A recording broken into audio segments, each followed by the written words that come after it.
আমার ভাতিজা বিশাল সম্রাট হয়ে এখানে আসে নাই।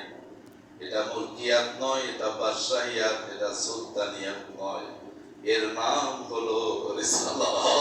সুবহানাল্লাহ। তোমার চোখ তোমাকে এখনো ফাঁকি দিচ্ছে।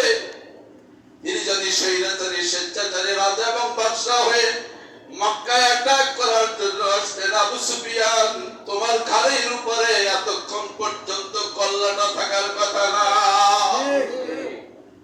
ওরা আমার ভাতিজা মুহাম্মদে আরবি ঘোষণা দিয়েছেন, নেতাদের বাড়িতে যে কর্মীরা আশ্রয় নেবে তারা আমাদের হাতে নিরাপদ।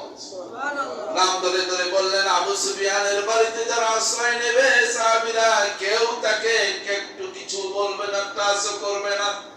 এটা নেতার সম্মান। বিরোধী দলের বিপক্ষ শক্তির নেতাকে সম্মান কিভাবে দিতে হয় ইসলামের নবী মুহাম্মদে আরবি আমাদেরকে শিখিয়েছে।